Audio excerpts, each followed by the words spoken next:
Well, there are a number of things. I will tell you, first and foremost, one of my highest priorities is to do what we can to support and strengthen the middle class.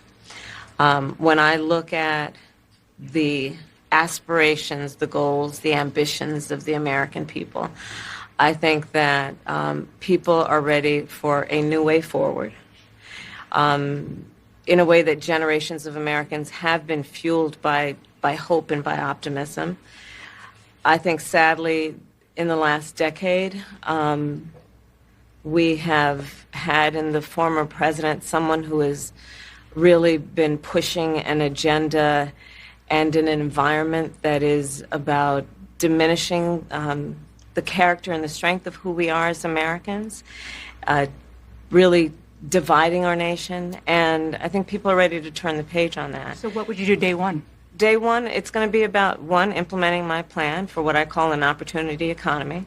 I've already laid out a number of proposals in that regard, which include what we're going to do to bring down the cost of everyday goods, what we're going to do to invest in America's small businesses, what we're going to do to invest in families, for example, extending the child tax credit to $6,000 for families for the first year of their child's life, to help them buy a car seat, to help them buy baby clothes, a crib. There's the work that we're going to do that is about investing in the American family around affordable housing, a big issue in our country right now. So there are a number of things on day one. Energy is a big one. When you were in Congress, you supported the Green New Deal. And in 2019, you said, quote, "There is no question I'm in favor of banning fracking." Fracking, as you know, is a pretty big issue, sure, particularly in your must-win state of Pennsylvania. Sure. Do you still want to ban fracking?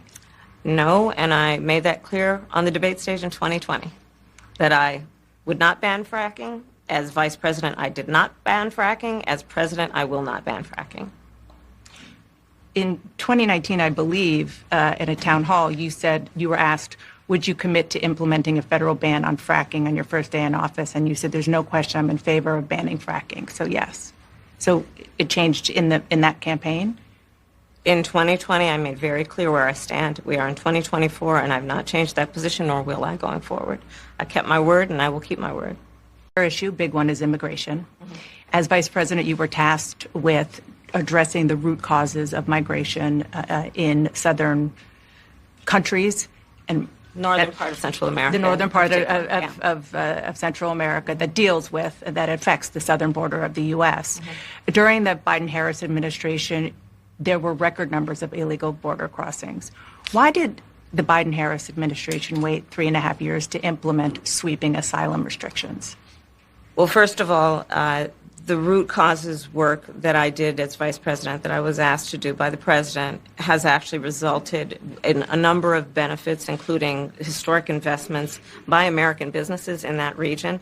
The number of immigrants coming from that region has actually reduced since we began that work. But I will say this, that Joe Biden and I and our administration worked with members of the United States Congress on an immigration issue that is very significant to the American people and to our security, which is the border. Mm-hmm.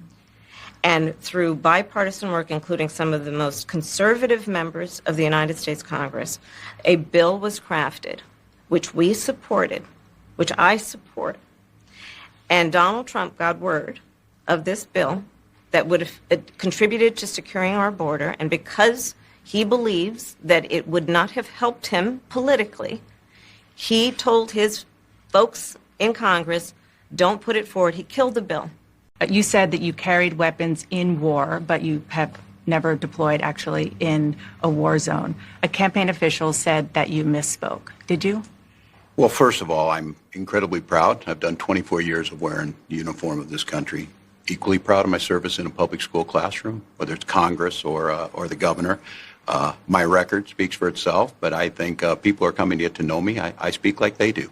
I speak candidly. I wear my emotions on my sleeves, and I speak especially passionately about our children being shot in schools and around guns. So I think people know me. They know who I am. They know where my heart is. And again, my record has been out there for over 40 years to speak for itself.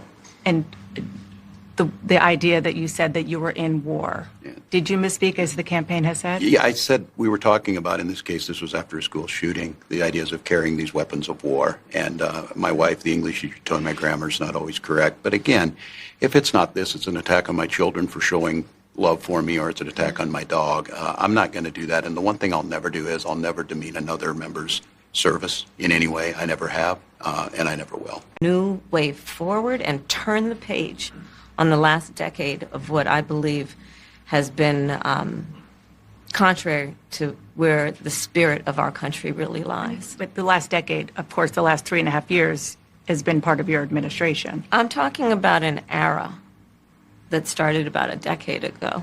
And we had just had pancakes and, Auntie, can I have more bacon? Yes, I'll make you more bacon. And then we were sitting down to do a puzzle. And the phone rang, and it was Joe Biden. And he told me what he had decided to do. And I asked him, "Are you sure?" And he said yes. And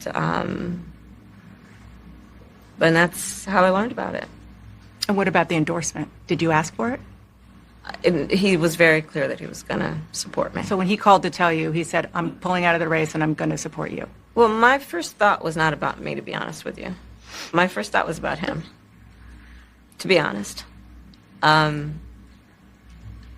think history is going to show a number of things about Joe Biden's presidency.